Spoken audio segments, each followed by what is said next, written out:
Hi and welcome everyone, this is Hobo Prepper and I'm Friar Tuck. Before I get into today's video, I just want to kind of show you something here. At least I'm noticing it visually. Consciously, I'm actually able to notice the difference to the average person. It may look about the same, but the flora and the fauna, the foliage is changing the more north and west that I go. So I've got about 80 miles left before I hit the Eglin Air Force Base or so. So anyways, let's get into the video. Hey guys, you ever want to see what an abandoned town looks like? The city is called Chason, C-H-A-S-O-N. This is all abandoned. Look at this, all abandoned. Interesting. I'm bad with names. What's your name again? Aaron. Aaron. So this right here is Aaron, and he has made his own pack. Its base weight, you said it's 5 pounds? It's like 5.5 right now. Okay, and what material, tell us about how you made it. Well, you go on ripstop by the roll, and this material is called Ultra 200. So it's a pack fabric that they just started developing, and Z-Pack sell these packs for like 500 bucks. And you made this from scratch? Yeah, it's about 140 of materials. 140? So I used Dyneema strap, which is the same material this is made out of, and this cord is Dyneema as well. So it's way stronger, plus it resists like water. It doesn't get wet, so your pack, you don't need a pack cover when your pack doesn't get wet, because you have water weight with a wet pack. Yeah, and this is Thermarest Z-Lite pads that fold out. And so do you use those at night to sleep on? Yeah, this is part of my sleeping pad. And then I have, neat. I have the rest of the sleeping pad like this. It's just the other piece of it. So it goes from my shoulder, and I put a rolled up jacket under my head so I don't need insulation. And then this goes under my butt to my knees, and then I put my rain jacket under my feet rolled up. Oh wow. Yeah. So like how are you able to keep your weight down to 5 pounds? Just decades of backpacking experience and doing without all the luxuries possible. Okay, so you don't do cooking, everything's cold. Yep, so cold no soak. cooking stuff. You can do cold soak in a Ziploc bag, or you can buy ready-made. So a big one is you use peanut butter and bagels, peanut butter, and you can drink a little bit of olive oil. So I take a sip of olive oil. In the wintertime or colder weather, I use cheese and salami, cured meats. So they're calorie dense. So you want calorie density as well. You want 100 calories per gram or per ounce for your food, other than protein stuff.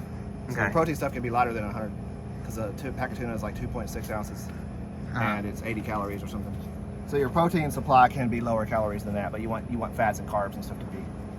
And then, so you got a rain jacket. Is that a frog tog, or is that, no, you made that? No, I did not make this rain jacket. This is the Outdoor Research Helium 2. Okay. 6 ounces. 6 ounces. Wow. 150 bucks, that's very affordable for a light jacket like this. This is ground cloth and rain skirt. This is DCF, the Cuban fiber shit. So I just wrapped it around me, and I made this. And then you have a snap, because you don't want water going down your legs. Is that like when it rains? Yeah. And then the other one snaps on here, plus it's my ground cloth, so I can fold it flat into the ground cloth inside my tent. So you want multi-purpose items if you're going to go lightweight. Okay. This is my hiking pole. It's actually a collapsible staff, so it's taller than.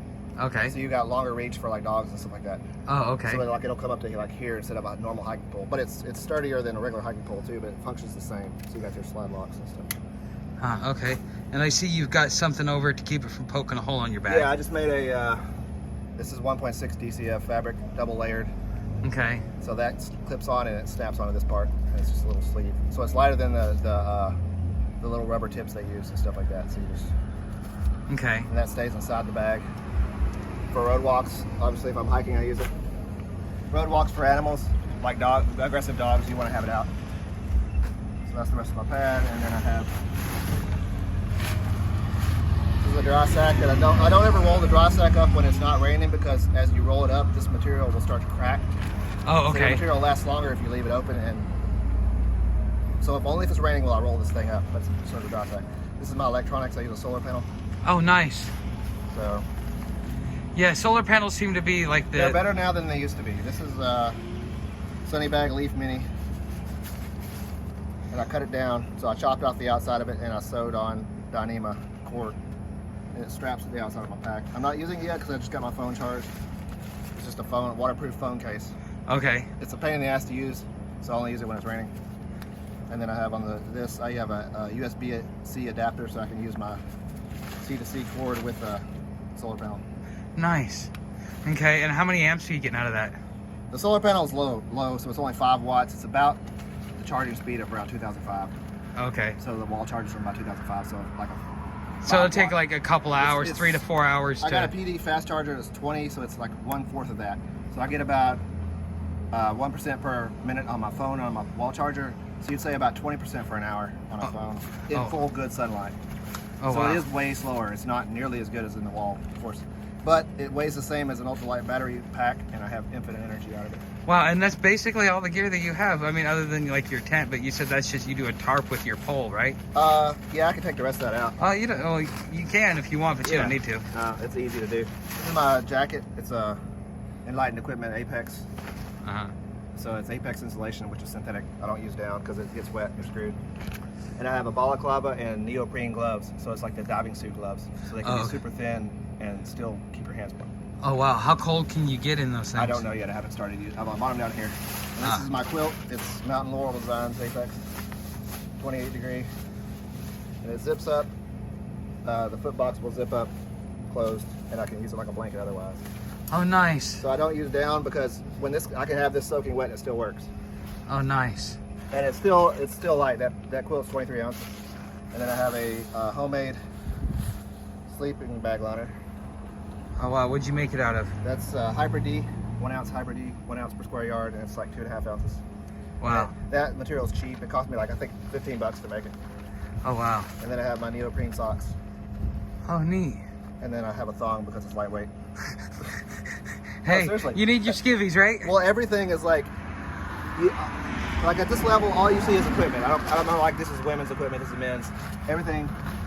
So then I use A bladder. Never do. Really good. I have a smart water bottle cap, and I drilled holes in it, and I can use it as a shower. So I pull this piece of foam out from a sleeping pad, and I have holes in it, and I can squeeze it in the shower. Oh, nice. Yep. And you use bleach for water instead of Sawyer, right? Use bleach. So you want to use 2 drops a quart, shake it up, wait 30 minutes. But with the concentrated bleach nowadays, you want 1 drop per quart. 1 drop per quart. Yep. Okay. And this is just a food bag, and I have a 30-foot piece of cord just permanently attached to it. Oh, nice. Bear bagging if you need a bear bag. Oh, nice. And what's that made out of? This is the DCF 1.6. Okay. And then this is a loop for hanging on snap links on the AT and stuff like that, so you can snap it through the bear bag thing they already have. And then this is just my poncho tarp. It's Z-Packs, but I did modify it. It's supposed to be a ground cloth, but I turned it into a tent. Nice. It's really tiny. Like it's like you got to curl up at a ball. I tie it off to my knee. You know, it's long enough, but it's short. So like I tie it. It's like knee height. So I tie it off to a tree. So it's only like this long. So it's super restrictive. But I eventually will be able to use it as a poncho as well. I'm just not done making it yet. Okay. But and all that drops down to 5 pounds. It's like 5.3. Wow. That is like. So this is all of my gear, and plus I have stuff on me. So like I got my toothpaste and toothbrush and lip balm and stuff. Oh, okay. So you use your cargo to kind of offset the weight. I sewed little pockets in it because the stuff was loose and flopping around and making noise and yeah. And then I got a headlamp. I keep a headlamp in here. But I keep everything on clips. Like my headlamp's attached to a clip. Like I have my pocket knife. It's got a clip on it. Okay. You lose shit. Okay. Wow. Yeah, you don't want to. If you don't want to lose shit in the woods, like my wallet. I made this wallet too, but it's the same as a sleeping bag material, but it's super heavy duty. Nice. So it's like heavier version. But it's got a clip on it, or a strap, because I don't want to be losing my fucking wallet 20 miles in the woods, and you like lose your wallet and you're just done. So like my phone case has a clip on it. My phone doesn't. But you'd know if you lost your phone. It's bulky and heavy. Yeah. But everything has lanyards and clips and all the stuff, so I don't lose it. Like my headlamp, if this falls into my pocket, it's not gonna go anywhere. Nice. You are definitely efficient and yeah, just efficient. So. Yeah, it's just like years of trial and error with stuff. So like my backpack, like I said, with the backpack, this material, all the ultralight companies are using this material now for their packs. Oh wow. And there's like $500 for the packs. Yeah, and but they're way better than this pack. I love this pack, but it doesn't have water bottles on the outside or any outside. Like I have this little pocket here, but the water, I don't have water bottle pockets. How hard is it to sew attach something to it without ruining it? Well, you need seam sealer. So like I do the seam sealer stuff all at once. This is goopy stuff in a tube they sell. So you stitch all, like this is not seam sealed because it doesn't need to be. This is a roll top, so this is not going to be letting water through. Okay. So the fabric itself needs to be waterproof, plus your stitches need to be waterproof.